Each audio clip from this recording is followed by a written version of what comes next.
mbokki xarit yi maa ngi leen di nuyu di am yaakaar ne yéen ñëpp passé ngeen une bonne fête de l'indépendance. En tout cas j'en profite pour féliciter toutes les équipes de la RTS parce que nag wax dëgg yàlla défilé bi filmé nañ ko réalisé nañ ko ca na mu waree ñoo ngi leen ciy gërëm di leen sant bu baax a baax ba noppi nag di gërëm vraiment sama militaire yi nga xamante ne bi àndoon na ak ñoom démb avec le colonel Mamadou Gueye pour indi leen spécial tam-tam du 4 avril. mbokk yi ñu ngi leen di fàttali ne yéen a ngi ñu jot ci canal 5 bu TNT di nuyu nag képp ku nga xamante ne bi yaa ngi seetaan RTS2 rawatina nag à l'étranger parce que nag dañuy jot foofu yëpp États-Unis Europe et cetera waaye nag di nuyu ñi nga xamante ne bi ñi ngi ci biir région Sénégal yi foofu tamit RTS2 mbokk yi daf fay dem ñi ngi leen di souhaiter encore une fois vraiment beaucoup de bonnes choses ànd ci avec cette belle chaîne ñu ne encore plus proche de vous dañuy ànd ak yéen nag tey mbokk yi ci tam-tamu tey bi ñu ñëw ak yéen ci coup de cœur ànd ci ak suñu xarit Aïcha toujours un plaisir di feggoog suñu xarit Aïcha nee na yaa xam tey dañuy indi ay accessoires en cuir yu nga xamante ne bi dafay tax loolu la wax de pour être chiquissime man nag defe naa ne wax boobu va falloir bu ca kanamee Aïcha tekkil ma ko en tout cas daal la ma ca jàpp mbokk yi mooy chic tout simplement bu ñu jógee ci loolu mbokk yi dañuy ñëw ak yéen ci gastro parce que nag gastro saa su ne dañuy kontaan parce que nag leena mi ngi sama wet ñu ne tey poulet DG mbokk yi nag poulet DG maa ngi koy soog a dégg de dinañ xool en tout cas lan la ñuy indil ci wàllu gastro boobu ñu jeexal nag ak li nga xamante ne bi mbokk yi mooy développement personnel tey nag suñu xarit leena dañuy quelque part dellu si waat ci li nga xamante ne bi am na solo mooy daal gestion des ressources humaines dafa am solo lool mbokk yi ñu xool naka la ñu koy defee pour que daal société yi daal gën a performant comme on dit ñu jógee ci loolu mbokk yi dañuy jeexal ak vue sur la toile tey nag ñu am mbégte di recevoir monsieur Ibrahima Ndaw di responsable ressources humaines mbokk yi madame Régie dellu si waat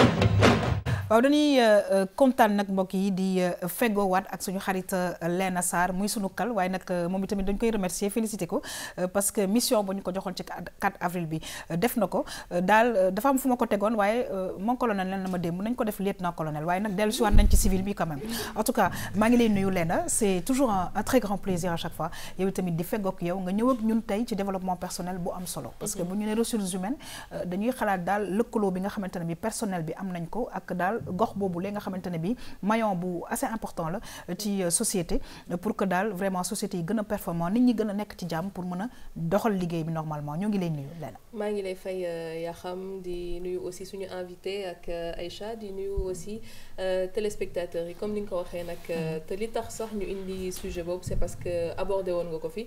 ñu gis na ni que amoon na importance am kon ñu war ci mën a waxtaan ñu diggoon ko téléspectateurs yi tey nag ñu indi pàcc boobu. merci beaucoup Léna. ñu ngi saa su ne mbokk yi di kontaan di feggoo ak ki nga xamante ne ba mooy Aïcha la grande Aïcha Touré Aïcha sànq dama ko ne Aïcha ci lan la ñuy ñëw tey ci coup de cœur mu ne ma daal accessoire en cuir mais mu ne ma chiquissime Aïcha lan mooy chiquissime maa ngi lay nuyu Aïcha. yaa xam maa ngi lay fay. waaw di la nuyu bu baax a baax a baax. ndeysaan macha dama allah la namoon. maa la raw bu baax. gis naa démb sa 4 avril. da nga wane ne yaay chef. wane naa ne maay chef. waaw chefu Léna. Ah oui. Oui. Tout à fait. La vérité est dure à dire mais ça casse pas les yeux. Oui, tout à fait. léegi yaa xam tey. sama coup de cœur. dama ñëw ak accessoire en cuir. Très bien. nga lu tax ma ne chiquissime. waaw parce que gis nga. dama boole ay cuir parce que même loxo yi ci la bokk. waaw. ok ça j'avais pas vu par contre. tu vois. d'accord ok kon naan bu ci kanamee dinañu xuus xool daal façon bu accessoire yu ne yu cuir. en tout cas Aïcha dañuy kontaan saa su ne di feggoog yow mbokk yi nag ñuy nuyu bu baax a baax suñu invité monsieur Ibrahima Ndaw di responsable en ressources humaines monsieur Ndaw ñoo ngi leen nuyu. maa ngi leen di la dalal jàmm c'est aussi pour nous un plaisir. di feggoog yow ci plateau bi alors bonne fête de l'indépendance. merci à vous aussi bonne fête et bonne fête à tous les téléspectateurs. alors mbokk yi dañuy ñëw ak yéen nag ci li nga xamante ne bi mooy coup de cœur ànd ci ak suñu xarit Aïcha dafa ne accessoire en cuir mbokk yi ñu dem xool lan la ñu indil dellu yaatal waxtaan bi ci plateau bi.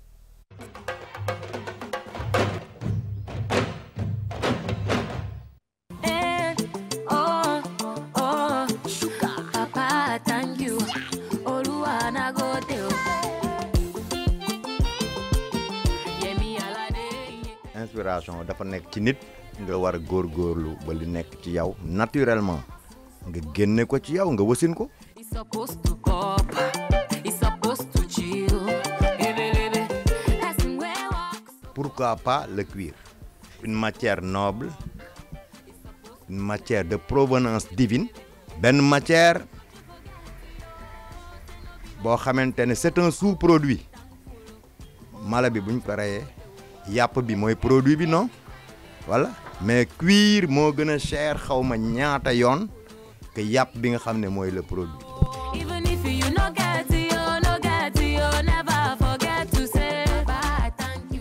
Mode nag man je le vois autrement nit la cerveau la y a une réglementation ban réglementation benn réglementation bu jógee overseas bu jógee ci beneen continent man maam sama continent. waaw yaa ngi seen continent moom.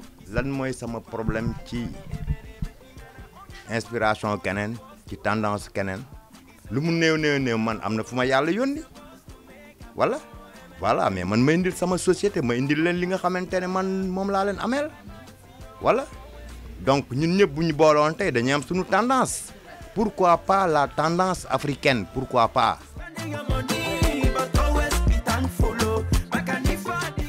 Point de vue couleur pourquoi pas cette couleur. léegi couleur bi jigéen mën na ko sol góor mën na ko sol. waaw xam nga mode moom comme niñ koy dégg rek kii tey ku yaakaar ne munoo ko sol ba mu rafet mais daf fekkul yow nga préparer say assortiment voilà kii tey ku ko liiree benn bleu bu flashé mais simple boo ko booleek ay bleu kese. muy nekk dégradé de bleu. da ngay am benn affaire bu bari loolu àdduna jàngale na ko ba pare. ki gën a simple sax dina gis ne que dañu assortir des couleurs.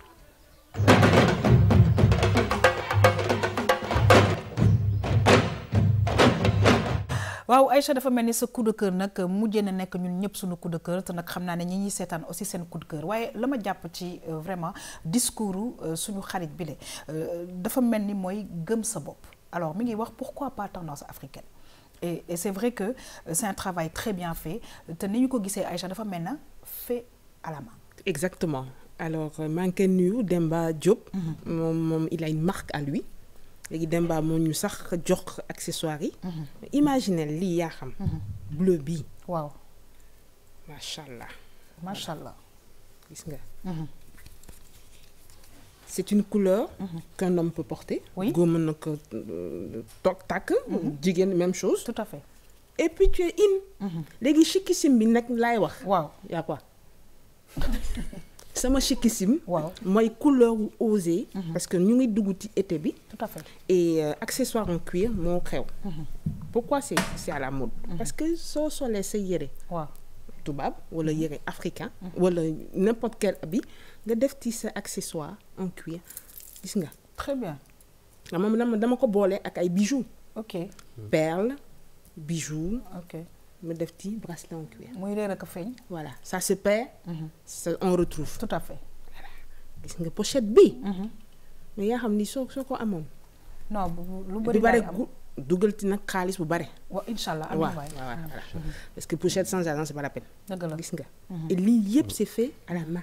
absolument. et c'est fait au Sénégal. Et tu as vu avec, tu vois, inspiration, créativité, tu vois, ce mélange de couleurs. Bah, écoute, si on parle de couleurs aussi, on pense à nous, hein, nous les Africains. On pense à nous, les gars, am na doré, am na noir, am na couleur lo bëgg. Légui li, soo solee noir dina dem, soo solee blanc dina dem, ak n'importe quelle couleur. Et puis n'importe quel sac, bon, n'importe quel sac. N'importe quel sac. Parce que li am na sagam, parce que mën nga am sa sac, n'importe quel sac comme tu dis, am wala son soirée, sol sa tout noir wala sa tout blanc, jël bi. Absolument. Alors dinañ ñëwaat ci yow mais juste un mot sunu invité bi parce que gis nga vraiment li nga xamante ne bi Aïcha indil nañu ko comme coup de cœur mu nekk ay accessoires en cuir yu nga xamante ne bi voilà dañuy sentir le travail professionnel qui a été fait. Effectivement dañuy sentir travail bi nga xamante ne moom lañ def ci produit yi parce que comme l'a dit Demba Diop dafa am expertise bu nga xamante ni daf ko bëgg exposer et que derrière il faut que ñu jàppale leen pour ñu am plus de visibilité parce que li ñuy def tamit mën nañ ko bu ñu xalaatee fi nga xamante ne foofu nañu doon jógee matière de base bi mu traité ko tey jii ba mu am produit bu mel nii je pense que ni c'est à soutenir et à encourager léegi nag ñun naka lañ ko mën a encourager ñun ñuy société bi c'est en faisant la consommation locale. Donc bu ñu defee consommation locale bien évidemment par le biais de médias yi nga xam te ne vous diffusez ça moo tax Aïcha a bien fait d'exposer des cas pareils et que ñu communiquer vraiment là-dessus parce que li ci des après c'est juste une question de marketing. Absolument. Faut mettre ça aux yeux des gens pour que ñu gis ko bëgg ko et puis ñu jël ay mannequins des gens qui sont assez connus au Sénégal pour les demander en quelque sorte ça va devenir même une obligation pour eux. Absolument. Pour ñu mën ko porter et puis porter fièrement ces produits-là qui aujourd'hui bien évidemment vont permettre la création d'emplois, la circulation de nos produits, les interactions avec les autres pays, la sous-région. Forcément, il y a une part de marché à prendre par rapport à... Très bien. Alors moi, je vous invite à regarder les tam-tam du samedi parce que am nañ benn chronique bu tudd carrément Label 221. D'accord. lépp lu nga xamante ne bi ñu ngi koy def fii ci Sénégal. ñi ngi koy wone chaque samedi sur la RTS2. Alors Aïcha, parce que accessoires yi faaw ñu xuus ci dafa mel ni leena gis nga li Aïcha tey de muy sac yoo nga xamante ne bi ngande na mais en fait dafa xew. dafa xew mën nga ko def sac de ville. mën nga ko def sac de voyage. te comme yow li nga sol. ak sac bi ñoo ànd. léegi dama ko bëgg non c'est-à-dire leena da nga il faut nga laaj ko ndax téye bi naka la demee. naka la demee daal su ma bëgg a xam noo demee. ah. waa ak papato. waaw da nga koy téye. dama koy téye rek. waaw. léegi gis nga.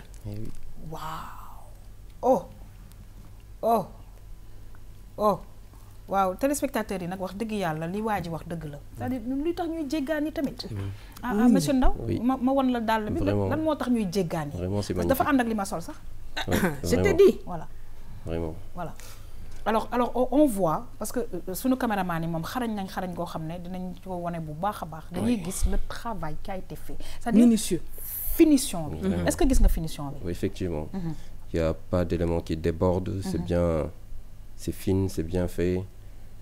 Et c'est fait au Sénégal. Effectivement. Et ça sent bon le cuir. Alors moi j'ai une question Aïcha, c'est-à-dire que yow demoon nga seeti leena xoolal daal demoon nga seeti naka la tudd waa ji? Demba Diop. demoon nga ko seeti. Alors moi j'aimerais bien savoir naka la organiser woo. Alors Demba dafa am benn atelier am nee na moom lu tax muy liggéey cuir parce que matière bu noble da koy jënd lu cher. fan lay jëndee cuiram fii wala dafay. am na na loo xam ne da koy jënd fii am na yoo xam ne dañ koy importer. d'accord day su ko liggéeyee ba pare dañ koy traité. gis nga amul sax xet. non pas du tout amul xet. Bah oui, ça sent bon le cuir. Effectivement. Oui. Ça sent bon le cuir donc ça a été très bien traité. Ce qui fait que soo ko jëndee doo am problème mu xeetu matière première bi. léegi am na hall d'exposition am na son atelier léegi de son atelier est très hétéroclite et très beau. C'est vrai. da ngay gis ay chapeau gis ay mannequin qui fait en cuir. Alors il emploie combien de personnes? Alors à son actif aujourd'hui Demba il emploie plus de 14 personnes. C'est vrai. Entre ñi koy liggéeyal atelier bi ak ñi jaay ci boutique bi ak ñi servir d'interface comme des influenceurs comme il dit. D'accord. Parce que moom dafa bëgg aujourd'hui ma ni comme yaa xam jël produit sol ko. non mais xam nga ne loolu sawar naa ci. Non je sais. Gis nga carte visite Farab cuir la. En plus c'est-à-dire lu waay di wuyoo mbokk yi dañu ne da koy nuru. Alors monsieur Ndaw gis nga non seulement mi ngi defar lii mais gis nga marketing dañ koy gis nga carte de visite bi. Oui, effectivement. nga xam ne carte de visite bi cuir la ci cuir lay yëngu mu def carte de visite. C'est ça. Mais moi j'ai un petit problème ci plateau bi. Lena dañu ne sac bi yaa xam la ñu wax téyel ngay bokk sac bi pourquoi? Ça c'est la preuve même du cal quoi. On t'a donné quelque chose et prend. Non c'est que dafa ànd ak sama jupe bi. Mais dafa ànd ak Lena li mu sol. yaa xam li mu sol. Leena lu mu sol lapsus révélateur. Pardon jox ma sac. waaw dinaa la ko kii après dinañ ko xool après. mais dama bëggoon rek wax gis nga dàll bi. am na ñaari matières yu ñu boole moom mooy cuir bi ak daim bi. te aussi dafa am ku may gis fii ci RTS2 mun a sañse am style am muy fàjjee. des fois dafay sol genre dàll yi mel.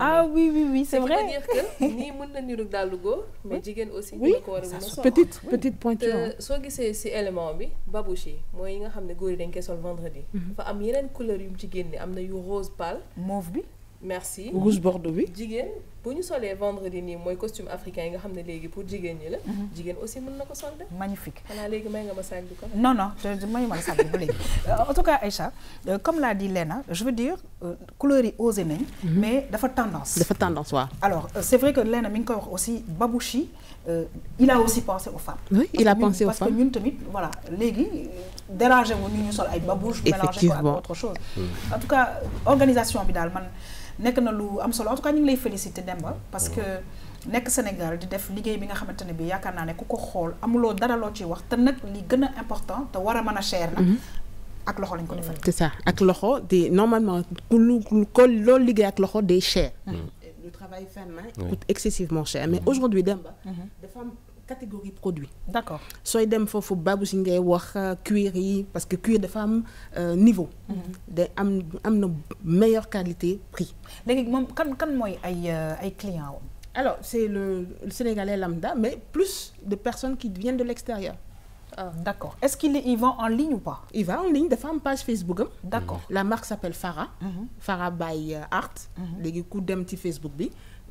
alors c'est très important parce que en fait sans faire de publicité nekkuñu fi pour des publicités qui que ce soit mais je veux dire gis nga façon gu vraiment liggéey yi nga xamante ne bi mën nañ ko def à travers Facebook mën nañ ko def à travers WhatsApp parce que li nga xamante ne bi sénégalais yi ñoo ngi koy liggéey fii am na sénégalais yu nekk extérieur yu nga xamante ne bi dañ ciy bëgg jot alors ce qui est bien c'est que maintenant on voit que dañuy def label 221 mais on l'ouvre aux sénégalais de l'extérieur parce que comme on dit et on le sait tous léegi GPI fu ne la ñuy dem fu ne la ñuy dem ba pare boole si donc dina permettre déjà mu toucher à un public un peu plus large c'est-à-dire il va pas uniquement se limiter au niveau national mais plutôt au niveau international ba pare boole si conseil bi ma koy jox mooy mu am une force commerciale. D'accord. Parce que marketing moom loo ci def du doy. L'objectif mooy c'est de vendre le maximum et aussi de se fixer des objectifs. Absolument. Et d'où l'intérêt nag côté ressources humaines côté boobu noonu la koy jàppale bu nga xamante ne dina mën a gën a développer activité am bu gënee développer activité am y aura plus de recettes et bu boobaa dina mën a gën a recruter et surtout arrivé à un moment question de qualité lay nekk. C'est ça. Il n'a plus le droit de décevoir clientèle am yi ak yooyu noonu et puis maintenir ce niveau de qualité de production bu nga xamante ni et puis ça va lui ouvrir d'autres portes mën na dem ba benn à un niveau sax ay ñoom Marionneau ay ñoom ainsi de suite vont lui demander d'exposer des produits à des prix bu nga xamante ni entre qualité et prix rapport qualité prix bu nga xamante ni dina nekk lu convenable par rapport alors Aïcha mi ngi koy wax nee na en marketing loo ci def doyul parce que gis nañ bon je me rappelle plus du nom il y a un jeune américain boo xamante ne bi à travers benn t-shirt bu je sais pas kenn sol xaw ma lan la mais à partir de là mais dafa def benn boom boo xamante ne bi donc je pense que sunu artistes yi ak autorités yi war nañu mën a jëfandikoo ay mbir yu mel nii parce que made in Sénégal. C'est ça made in Sénégal en tout cas daal man coup de cœur bi dem j'appelle tous les Sénégalais ñi ni seetaan nañu consommer local faire la promotion de nos artistes ba pare de nos artisans ba pare ça leur rapporte non seulement de l'argent comme monsieur Ndawa dit mais day fructifier affaire bi donc toi tu gagnes lui il gagne l'autre il gagne voilà très bien man nag sama grand coup de cœur tey mooy carte de visite bi ça c'est très original et puis xam naa nag ndeysaan fu ma gisati rek ci mbedd bi genre sac yi lay téye. non mais su sa sac moom xam nga su ma ko joxee fii cat dafa may le bout va montrer. Ah d'accord damay xaar ba caméra yi fay. waaw ma livrer la sa sac. très bien ak couleur bi nga bëgg. très bien d'accord en tout cas Aïcha kontaan nañu parce que vraiment tey coup de cœur bi en l'air nag coup de cœur bi c'est magnifique. C'est magnifique comme ni nga wax rek carte de visite bi da nga koy facile plier dugal ko sa porte-monnaie. mais yenn say carte de visite dañuy bëri ba yow finalement da nga koy bàyyi fenn fàtte ko. mais nii mën nga ko transporter. c'est-à-dire muy carte de visite boo xamante ne doo ko gaaw a réeral. c'est ça à la limite mën nga ko teg exactement. Aïcha ñoo ngi lay remercier. toujours un plaisir à chaque fois di feggoo ak yow mbokk yi vraiment kontaan nañ ci sénégalais boobu di am yaakaar ne dinañ gën a kontaan ci yeneen sénégalais parce que saa su ne aussi label 221 ànd ci ak madame Guèye Maymouna dañ koy def le samedi.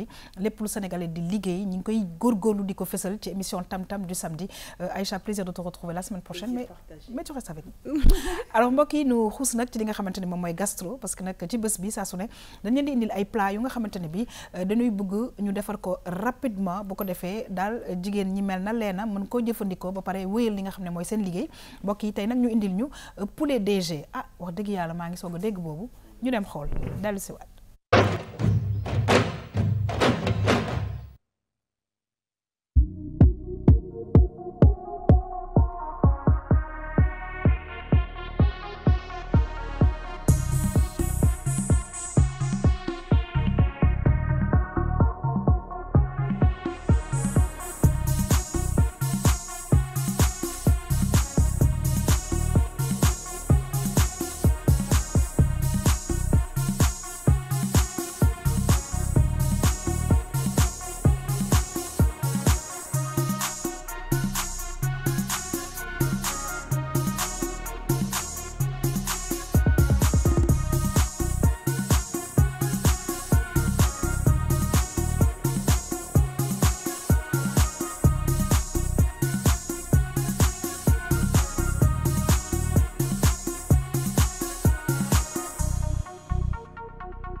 waaw loolu nag moo doon poulet DG dafa mel ni daal wuy na turam mais Aïcha poulet DG bi bëgg naa xam origine am ak lu tax ñu tuddee ko poulet DG. Poulet DG en fait benn plat d'origine camerounaise la. d'accord ñu ngi nuyu suñu mbokk camerounais yi ñu seetaan. exactement léegi poulet DG lu tax ñu koy woo DG parce que c'est pas n'importe qui mange poulet avec banane plantain.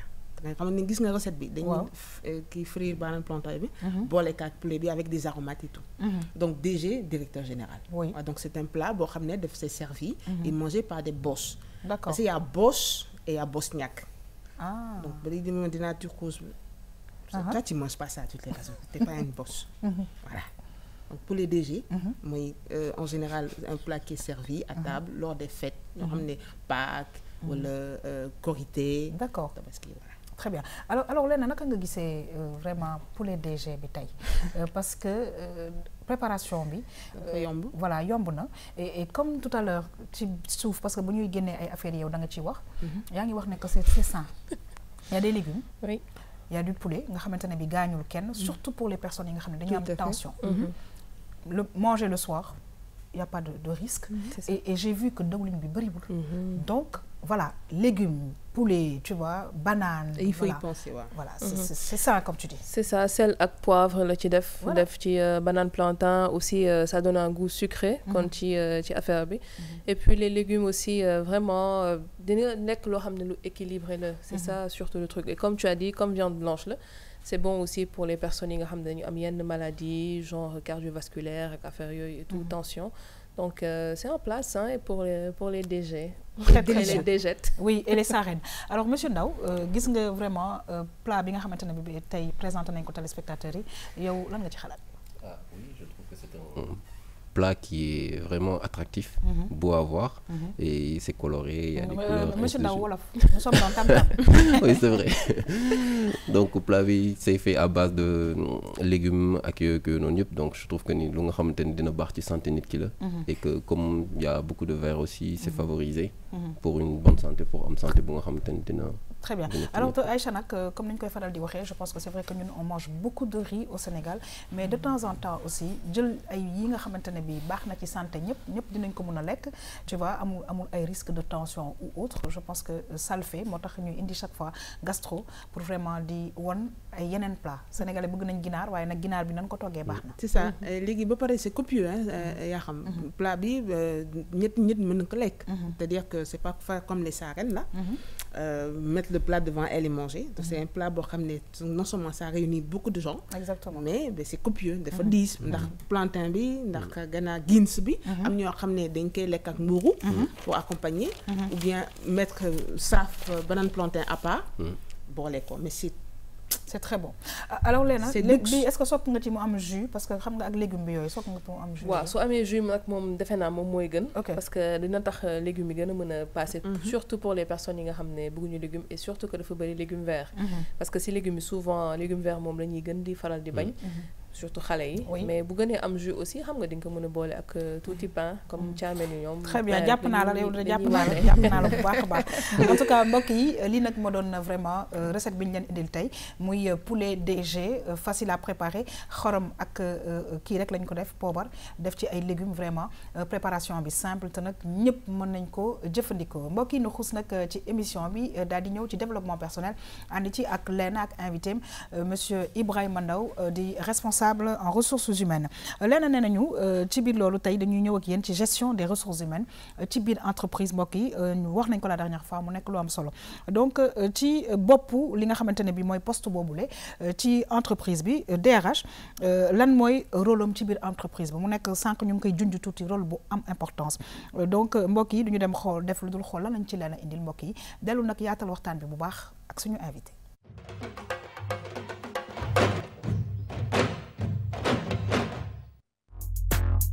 gestionnaire des ressources humaines doon na ki nga xam ne mooy fexe ba bërëbu liggéeyukaay bi doxee nu mu ko waree jaarale ko ci ñi fay daane seen doole.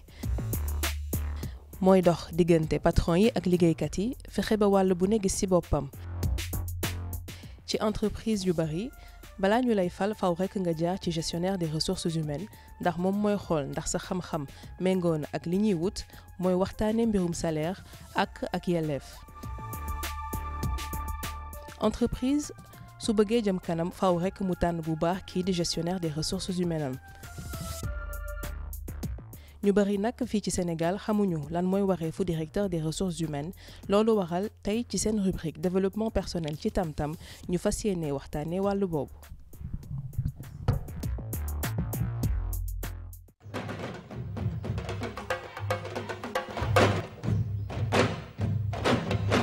waaw léegi dañuy kontaan nag parce que wax dëgg yàlla explication yi nanga ñu ko indilee defe naa ne leer na ci sunu bopp waaye dafa am ay mbir yi nga xamante ne bi yu am importance yu ma ci jàpp dañu ne daal jéem a xool naka la ñuy def ba diggante patron yi ak employé yi mu rattax bu baax a baax liggéey bi mën a jëm kanam waaye itam mu nekk tremplin bu nga xamante ne bi faw nit jaar fa pour mun dem ca poste bu kawe kawe parce que dafay xam maîtriser li nga xamante ne bi moom mooy personnel bi waaye tamit ñu ne tànn ki nga xamante ne bi moom mooy nekk DRH dafa am solo lool.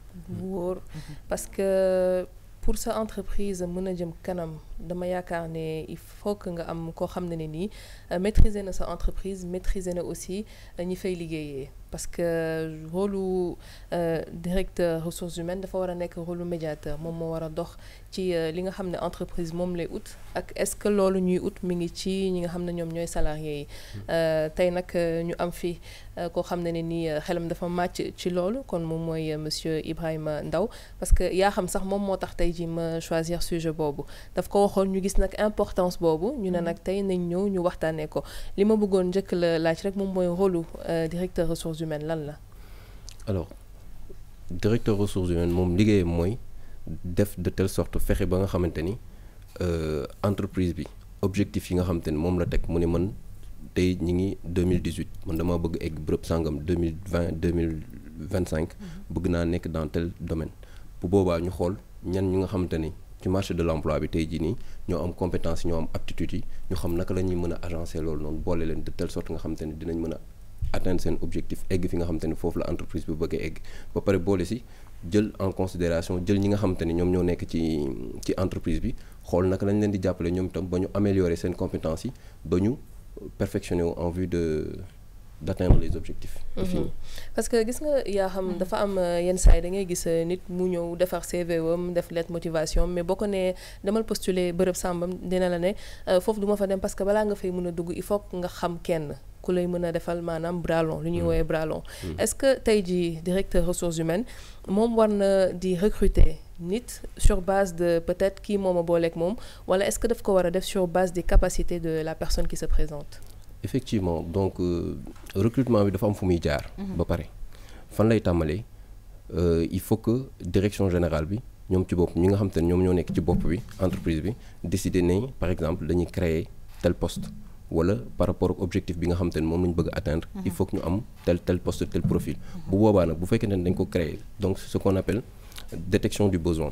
donc bu ñu détecter besoin boobu noonu après il y a une procédure bu nga xamante ne moom la ñuy topp étape par étape donc définition de fiche de poste publication de l'offre d'emploi réception des CV des candidatures entretien de recrutement ainsi de suite et tout donc étape yooyu noonu bu fekkente ni définir nañ ko ba pare après dañuy egg ci phase de recrutement bi nga xamante ne moom la ñuy publier offre d'emploi bi après ñu réceptionner candidature yi bu ñu ko réceptionner ba woo nit ki bu boobaa normalement bu fekkente ni jaarale nañ ko ci yoon recrutement bu transparent la war a nekk. très bien léegi nag justement recrutement bu transparent oui. boobu comment ça se passe c'est-à-dire que léegi dossiers yi jot ngeen ci oui. def ngeen tri bi woo ngeen léegi comment ça se passe est-ce que dafay am un genre de jury wala c'est une personne qui décide comment ça se passe alors mën na nekk entretien bu nga xamante ni dans un premier temps entretien individuel lay nekk am na ay entreprises yu nga xamante ni dañuy may RH bi une marge bu nga xamante ni moom dina am nu muy dogalee dina ne ah man temps sama directeur général wóolu na ma wóolu bu nga xamante ni mën naa am marge ñëw proposer ko ne ko kii kat gis naa ni ko baax na mu ne ko waaw d'accord je valide mën na nekk lu nga xamante ni sélection lay nekk boo ñëwee da ngay rencontrer DRH bi boo rencontrer DRH bi ba pare après mu nekk un entretien collectif léegi bu nekkee un entretien collectif bu boobaa di nga rencontrer DAF bi di nga rencontrer DG c'est possible mën nga rencontrer DG comme mën nga ko bañ a rencontrer di nga rencontrer DAF bi di nga rencontrer la personne qui est en charge des contrats juridiques. D'accord. Donc il y a beaucoup d'aspects et aussi ton supérieur par exemple si on a besoin de recruter bu ñu soxlaa recruter ku nga xam te ne marketing la def bu boobaa dina soxla mu rencontrer directeur marketing bi bu ko defee mu joxe avion donc yooyu noonu yëpp bu ñu leen boolee normalement dafa war a génne transparence parce que bu fekkente ne entreprise bi moom li ko yitteel mooy am une performance améliorer sa qualité de production améliorer sa qualité de prestation de service bu boobaa dina tànn ki nga xamante ni moom moo ko gën a doy ci ay waxtaan yi nga xamante ne voilà ki nga xamante ne moo ko gën a yelloo. Très bien. Mais souvent dañuy gis si yenn entreprise yoo xam ne nii balaa ngay dañuy wax hiérarchie. balaa ngay mën a jot ci responsable bi wala directeur wala PDG. faw rek nga jaar ci ki nga xam ne moom mooy directeur des ressources humaines mais dafa mel ni. ci yenn entreprise c'est pas toutes les entreprises. dafa mel ni diggante DRH bi ak employé yi. wala sax collaborateurs yi laay wax. c'est pas le grand amour. non ça dépend. ça dépend parce que lépp loo gis rek approche la. am na ñu nga xamante ni peut-être xëy na dañuy véhiculer une image dañuy wane image bu nga xamante ni lu ma bëgg ngay def lu ma kiiwul ak yooyu noonu da ngay dem ba nga xamante ni arrivé à un moment da ngay instaurer benn climat bu nga xamante ni dafay dégrader l'environnement. donc loolu noonu c'est à éviter. donc faut plutôt ngay déglu nit yi. di leen wax ni que dégg naa sa ñaxtu. maa ngi jéem la jàppale pour xool naka la ñu mën a jëmee ci kanam ñun ñëpp. parce que tamit faut considérer que RH bi tamit yéen ñeen a bokk situation. parce que moom tam salarié la. c'est-à-dire xëy na dafa nekk la personne bu nga xamante ne moom mooy def lien bi entre. en fait il a un rôle. voilà il a un rôle entre direction générale et les salariés. donc voir comment nañuy mën a déggoo ba ñun ñëpp ñu jëmalandoo kanam. noonu mooy gën a am sens. que ñu foog ni que tout le temps rek. ni que RH bi waaw c'est des problèmes y a problème y a ceci y a cela ak yooyu noonu donc ça c'est à éviter mais plutôt dañu war a wone côté RH bu nga xamante ni RH bi dafa ñëw pour jàppale pour pousse pour ñu jëm kanam parce que am na yu bëri yu nga xamante ni tey jii nii exposé wuñ ko. tout à fait oui mais li ñuy wax mooy par exemple y a des conflits tout le temps RH niveau RH mais plutôt y a un côté bu nga xamante ni RH bi day jàppale à ce que mu am une performance une meilleure performance une meilleure atteinte des objectifs. alors Aïcha c'est vrai que nag Léna la dernière fois dañu amoon ay inquiétudes yu bëri parce que tout simplement am na société yi nga xamante ne bii rôle bi nga xamante ne bii RH yi ñoom ñoo ko war a defuñu ko parce que à la limite fi ñu bind RH xëy na ba ngay dem di signer ji nga ciy pare ñoom tamit léeg-léeg parce que quel que soit le nombre de personnes yu nekk ci société bi je pense que ils doivent être en mesure quand même ku nekk ñu xam sa situation ku nekk ñu xam ñu xool sa carrière ku nekk ñu xool sa évolution et c'est pas souvent le cas. C'est vrai, on en parlait la semaine dernière et la question que je voulais poser à monsieur Ndao c'est que buntu RH est-ce que war na nekk buntu boo xam ne pour signer contrat wala mise à pied wala laajte affaire maladie wala congé wala est-ce que le RH de temps en temps day tijji buntam dem envers les employés et en fait dernière question est-ce que am na rôle diplomate ou modérateur? Mais pour man c'est une évidence c'est une évidence dans le sens où lu nga xam te ne lu wóor la lu wan a am la mënuñ ko moytu parce que boo nekkee RH foog nga nekk da nga choisir benn métier bu nga xamante ni ça te met forcément devant la scène. foog ngay dem au contact des gens et des uns et des autres. mënoo ne da ngay gérer ressources humaines ngay gérer dossier nit ñi ne da nga leen bëgg a jàppale jëm ci kanam ba pare ngay toog sa bureau tout le temps il faut que nga yàlla au contact des gens. nekk à leur écoute pour mën a xam noo leen di jàppale. et puis derrière c'est pas parce que ni ko tout le temps signature mais yenn saa yi dans le bureau d'un RH la plupart du temps les gens arrivent discuter pour quelque chose rek rapidement tu proposes un café. Vous voulez un café, ainsi de suite, et puis la discussion tourne à autre chose. Vous allez parler de matchs de football, vous allez parler d'autres choses, d'activités, d'actualité, ainsi de suite. Donc ça, je pense que c'est des choses à éviter. Quand on est dans la profession, bu ñu nekkee ci liggéey bi ñu xam ne ci profession bi lañ nekk ñu ne salarié bi lii ak lii mooy am.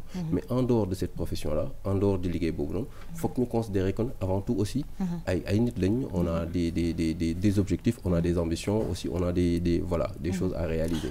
Alors Léna, dafa am tamit lu am importance yu nga xamante ne bi par rapport ak RH yi. C'est vrai que da nga koy jàng pour nga mun ko exercer waaye dama yaakaar ne tamit war nañu def benn enquête de moralité ci nit ki xool nit ki ndax yaatu na xool nit ki naka la mel xool ay jikkoom pour que mu parce que nekk RH diriger ay nit Aïcha dafa tu m'as marché sur la langue parce que dama doon laaj Léna kan mooy profil non seulement profil mais kan mooy sélectionner RH c'est-à-dire que sooy en tant que RH ngay dem entretien kan moo lay recevoir. Alors RH peut-être mën kii mën na ko recevoir RH parce que ça dépend de changement de poste par exemple mën nga nekk dans une entreprise nga nekk fa RH bi nga am benn proposition bu nga xamante ni tu vas quitter l'entreprise nga dem ci beneen RH yow le temps que ngay quitter entreprise boobu noonu yow mën nga recevoir un autre RH donc sa homologue RH mën na la recevoir bu boobaa su la homologue RH bu la recevoir moom dina def appréciation am def ay jugement am ne ah ben temps kii am naa yaakaar ci moom war gëm naa ni war na mën a gérer bu fekkente ni même début buy bloqué sax mais avec le temps dina am la main de l'autre côté aussi RH bi mën na être reçu par le DAF directeur administratif et financier bu nga xamante ni au Sénégal actuellement la tendance on est plus dans ça au fait donc les RH sont en lien avec les DAF mais ñi ngi dem ci benn mouvance bu nga xamante ni la situation va changer parce que on parle maintenant de directeur des ressources humaines donc c'est une direction en tant que telle comme on parle d'une direction financière et administrative donc loolu noonu DAF bi mën na recevoir le candidat bu nga xamante ni moom day aspirer occuper poste RH aussi bien qu'aussi que benn DG mën na ko recevoir le directeur général ou le président directeur général. Très bien alors Léna waaw naka la mais ci li xam li mu wax justement laa bëggoon ñu revenir parce que dafa ne enquête de moralité xool ndax nit ki yaatu na tey jii directeur ressources humaines est-ce que warul nekk nit koo xam ne parce que tu reçois de la pression de partout muy ci direction générale bi di si côté collaborateurs yi yow tey jii ban taxawaay nga war a mën a am en tant que directeur ressources humaines est-ce que da nga war a nekk koo xam ne da ngay nappaate wala da nga war a nekk koo xam ne dafa patient koo xam ne nit ñi ñeme nañ la am nañ lu ñu lay rusee sans pour autant ragal la alors enquête de moralité bi dama jàpp ni que ci liggéey yëpp la du uniquement ci ressources humaines bi parce que mën nañ jël ci côté marketing mën nañ jël ci côté informatique nga jël récupérer ku nga xamante ni peut-être xëy na comportement am demeewul noonu ak yooyu noonu mu ñëw dugg si dafay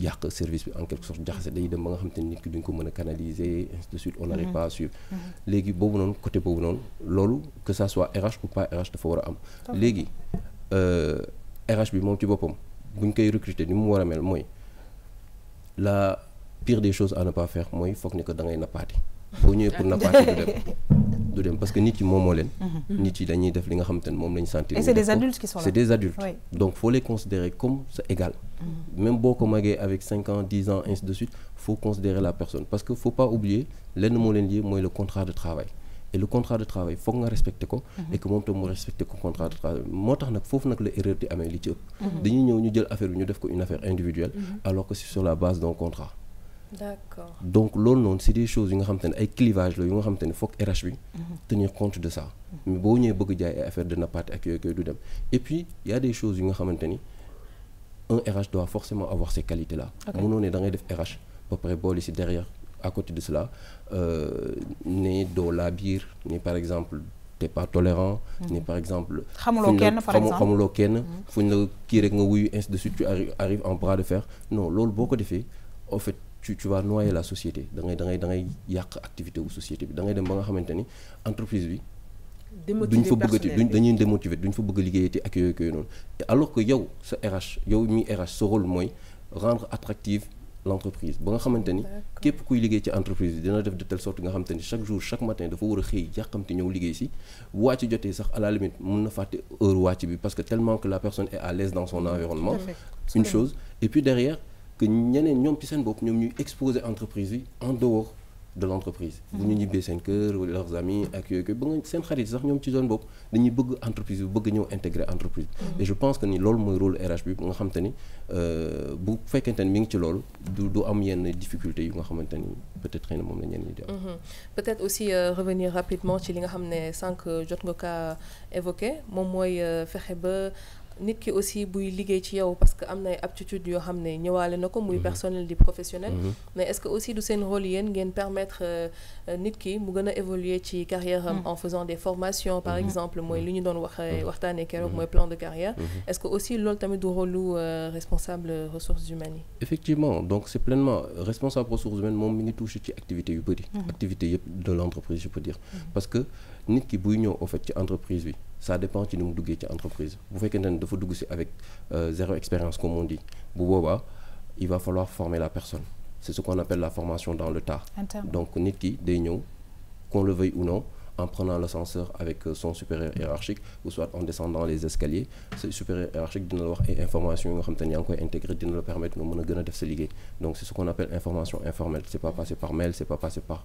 note de service ainsi de suite donc il y a aussi l'autre côté bu nga xamante ni ça passe par l'aspect formel léegi nag yooyu noonu dafay nekk yu nga xamante ni c'est à prendre en considération léegi nit ki bu demee au bout de 2 ans yu nga xamante ne ba muy ñëw amul woon expérience on considère que ni la personne s'est formée dans le tas maintenant on va compléter bien évidemment par le biais d'une formation à savoir ça peut être séminaire de formation ou une formation en tant que telle un MBA par exemple bu mu mën a passer à contrario si la personne arrive avec une expérience professionnelle bu nga xamante ni 2 ans 3 ans 5 ans 10 ans on considère que vraiment cette personne a les voilà on va pas passer autant de temps que bi nga xamante ni moom la ñuy passer on va juste lui donner les grandes lignes et puis la personne va dérouler et puis bien évidemment xool quels sont les éléments à perfectionner chez cette personne-là parce que qu'on le veuille ou non on a des compétences yu nga xamante ni on est plus performant dans ça mais de l'autre côté aussi il y a quelques points à améliorer. Alors ça veut dire que vraiment ñi nekk ci société yi c'est-à-dire que c'est vrai que ku nekk am nga sa dossier mais il est important que le DRH ou ñi nekk ci RH bi di ko visiter di dem xool évolution nit ki fan la toll qu'est-ce qui s'est passé dans sa vie etc. Tout cela pour vraiment société bi gën a performant. Effectivement et ça il y a des outils qui sont mis en place yu nga xamante ni RH ñoom ñu ko utiliser comme évaluation du personnel annuel donc arrivé à un moment de l'année on fait stop. On va regarder ce qu'a fait le salarié de telle période à telle période pour apprécier lu nga xamante ni naka lay liggéey léegi nag suite à cela on va déceler les points à améliorer bu ko defee ñu waxtaan ak supérieur hiérarchique am ñu ne ko ben tiens moom naka lay liggéey noo bëgg muy liggéey est-ce que li muy liggéey mi ngi ci joxe satisfaction est-ce que yaa ngi ciy kontaan bu fekkente ne supérieur hiérarchique bi nee na waaw maa ngi ciy kontaan bu boobaa ñu xam ne que ben telle personne mën nañ ko gën a jàppale encore mu gën a performant en faisant de telle sorte que mu nekk polyvalent.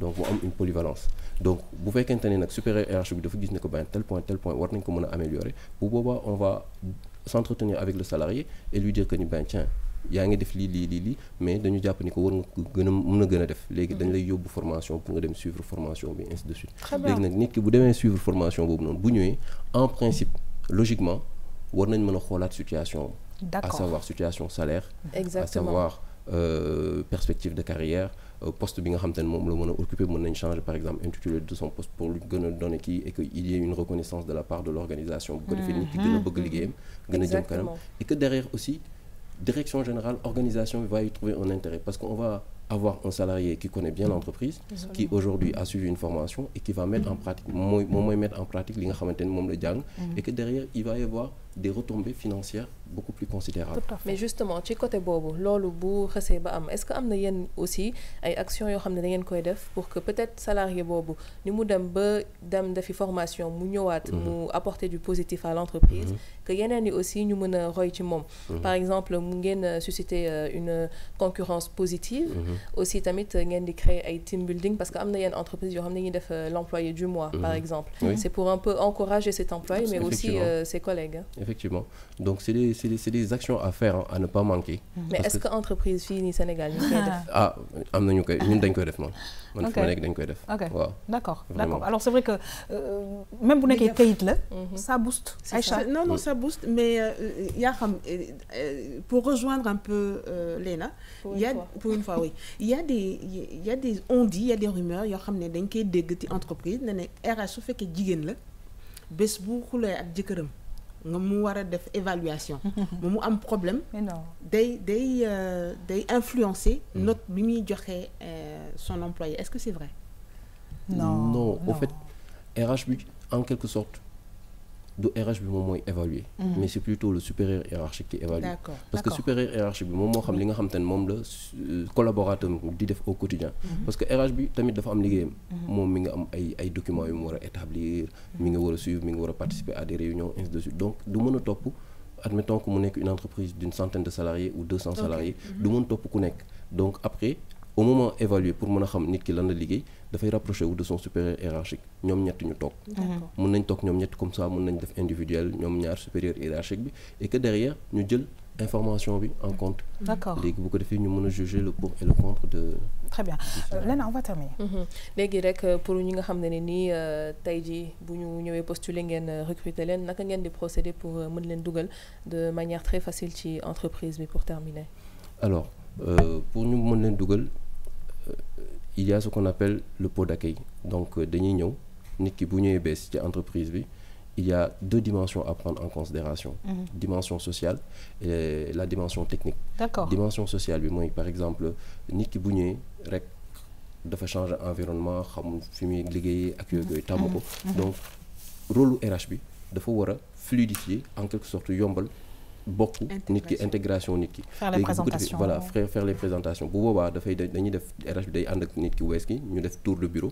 bu ñu defee tour de bureau bu boobaa ñu profité waale invité personnel bi nee leen ben tiens am na kenn ku bees ku ñëw leen ñu souhaité ko un pot d'accueil. pour départ la ñuy faral di dégg. non pour départ am na pot d'accueil am na. pour départ am na pot d'accueil am na pot d'accueil de bienvenue donc bu boobaa on va leur demander, on va tous se retrouver autour d'un pot, donc juste prendre un jus, ainsi de suite et tout. Et puis, on va donner la parole au nouveau collaborateur de s'exprimer. Il va nous parler de son expérience, et aussi de ses ambitions, voir si ça colle. Une fois que ça s'est fait, ça c'est la dimension sociale, il y a l'aspect technique. Donc, aspect technique, quand la personne va devoir travailler, elle aura forcément besoin d'une sorte d'information qui permet de nous liguer. Les informations, il faut que nous intégrer que nous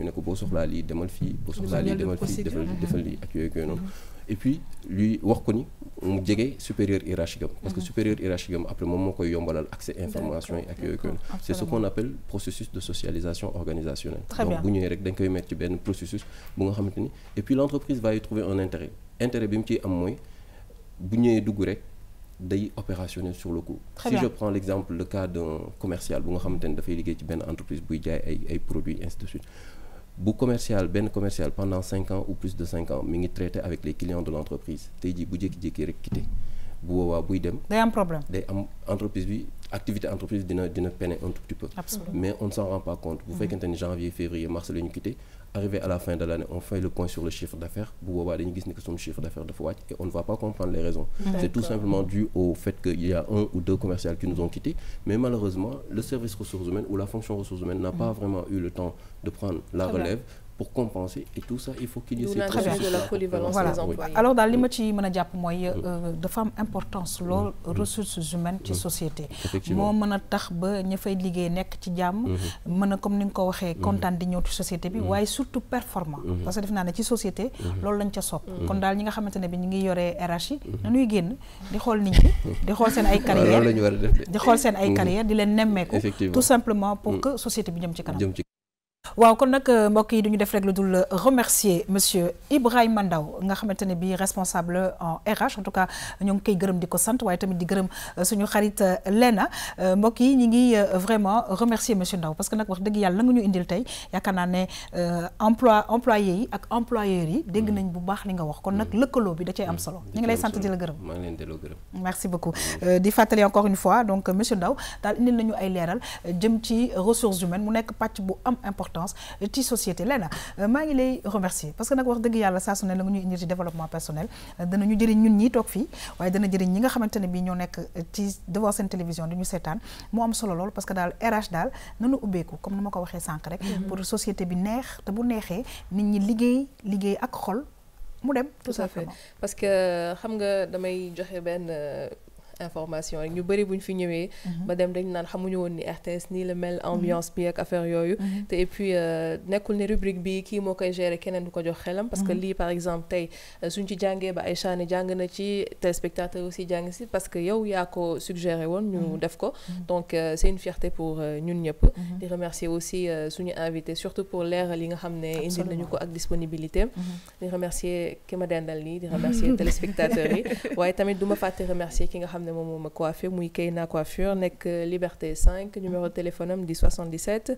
294 73 71 jeudi prochain dinaa la indil benn piège. D'accord, ok, je m'attends à cette piège mais à ce piège mais nu loolu damay laajte parce que nappi metti na de du saf.